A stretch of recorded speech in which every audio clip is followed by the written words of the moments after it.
All right, my life is in your hands. Scared, man. I told you I got you, bro. You got movies to film. Yeah, exactly.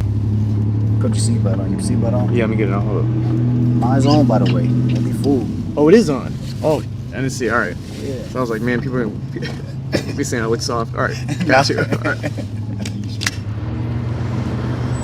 You're in the studio. If it's been a while, you might come off with a little bit of writer's block. So we always got this thing about like keeping the pen low. Or this exercise, going there, doing 16 bars, going home. Always just keep moving. How I feel if it's been a while for you. Yeah. Take a minute for you warm up in front of the camera. Take a minute to remember the lines, get into the character. How long what's that process? Yeah, all the above. I try to prep at home. But the thing about acting is if you don't have an audience, it's just a form of insanity. Then you're just, what are you doing? So I'll definitely try to warm up and then lose that self-consciousness when you finally get back out there. Yeah. But that takes time. I always try to embrace failure. You were talking about that the other day, that the most important part of a bad day is like the way you leave it. And if you could leave a bad take or a bad day with a positive attitude, then you got nothing to fear,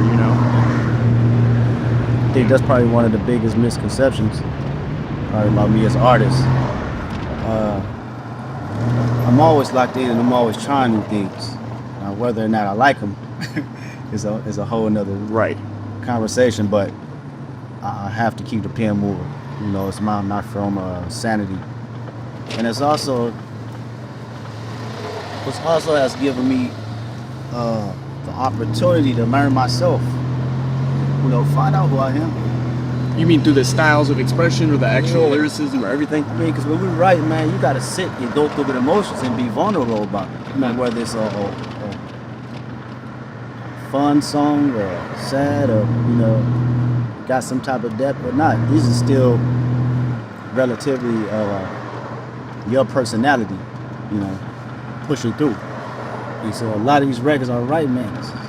A lot of stuff I probably would never express or even known about myself if it wasn't for an instrumental behind it. With my projects, it always be that one record I feel like that I want everyone to hear, you know what I'm saying? In order to push the narrative or just the message and the tone that I want to get across. I can have so many other records that have different narratives and tones, like reflection, right?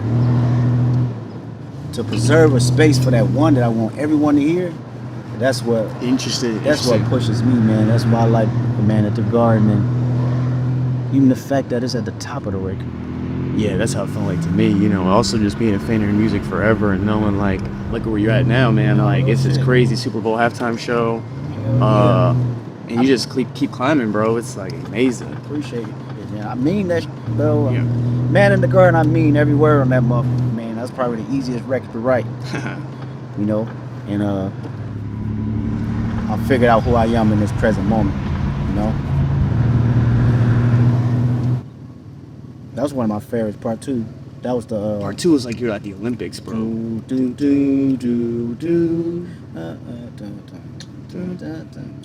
Repping in the studio, we go right down, freestyle, right down, whatever. Still come up clever. I just need to free my thoughts, so Lord knows I know better. But I ain't perfect. I ain't seen too many churches that know them Testament verses. You should either hear me now and go deaf, or end up dead, die trying to know death. Might end up dead, swallow blood, swallow my breath. Fucking studio, just make sure you pay my music respect. Hey, yeah, there it is, bro. Woo. Hey, especially that last verse, you start coughing, bro. You run out of breath, bro. Yeah, I was going. I love that shit, bro. That's crazy. Yeah.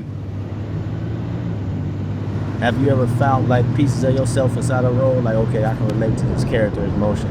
Without sounding like a megalomaniac, I feel like every role I've done, has met me in my life and my spirit at a really opportune time where I actually had something to say through it. And even Dune, which takes place on other planets in a different universe, that character being a young man with too much on his shoulders, sort of stepping into a spotlight, that was happening literally in my life at that time, so. Okay.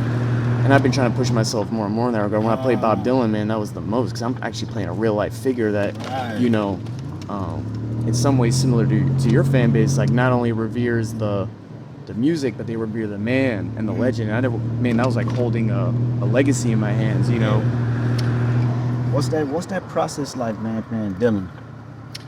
Man, it was a dream come true. I feel like Was any nerves involved? massive. Heavy? Because massive. What's the first day of set feel like, Man, knowing that you're going into a role like that? great question, because it wasn't a day where I got to do much. I didn't get to play a song.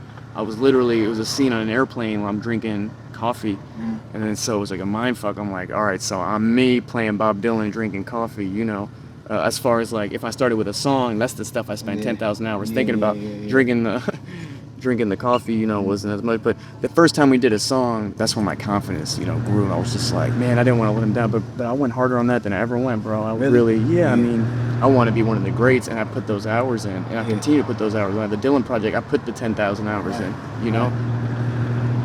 You feel like you ever let a movie be made about you, or probably too young to be thinking about that? I don't be thinking about no documentaries and no nothing. I'm present. I'm going. Yeah, you're you right now. Sure, I still got ideas, man. I want to get to all that, you know. So, you know, to be real, man, I'm infatuated with like the now. Like, I look at the present day and I see you know, the goals that I sought out and that I accomplished, and I feel like I'm gonna live a full life, man. Live a full life of inspiration. So. In gratitude, right? Yeah, gratitude. So that shit is like a appreciation not only to myself, but to the grind and to everyone else out there that's putting that work in, you know, in order to inspire one another and set the tone. Shit, you deserve it all, you know? Absolutely. For me, I can never do the same thing twice, right? It always got to be something that shows growth, who I am today versus yesterday. Real quick, bro. Why not? Well, I still got you. See? My personal favorite. Yeah, this shit. You know what I was telling you about, like Man in the Garden? Yeah. GNX is always that one song that I want everybody to get to for the purpose of that album. Yeah. This was the purpose This of was this really. But this one isn't up top, right? This is like nah, but this is 12. Yeah. right. But this is something that I teach myself on.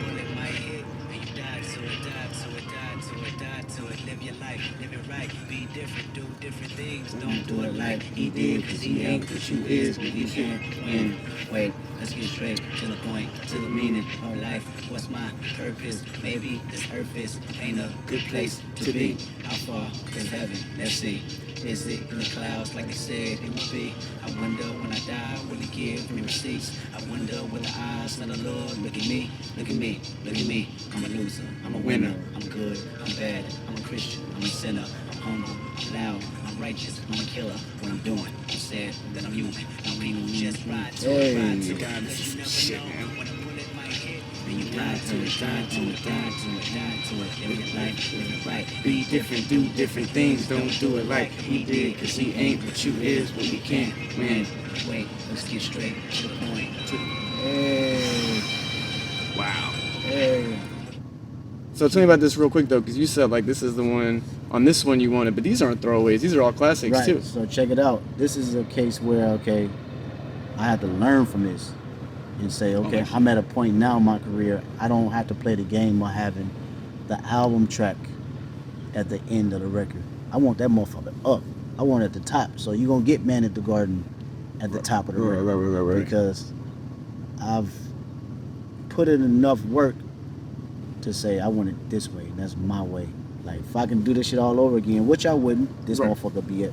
Right. Be first or something. Yeah. He said it said 7 tracks. I said 15. Called it EP. Yeah, man. You know your shit, huh? Yeah. Oh yeah, man. I go way back, man. Oh yeah. That's crazy. If any of that makes it, man, just know we're playing the deep cuts. Like Right. I know all the hits too, man. I don't want people to think I'm stuck in the past. I appreciate you, man. Well, I thought we were gonna go through my movies, bro. Come on, man. No, I'm kidding, bro. I'm kidding, bro. I was gonna pull the Netflix up right now, bro.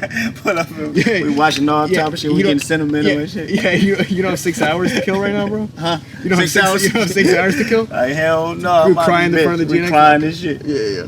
Hey, bro, I appreciate you, bro. Thanks for letting me do this, man. Thanks for letting me do this. Hell yeah. Yes, sir.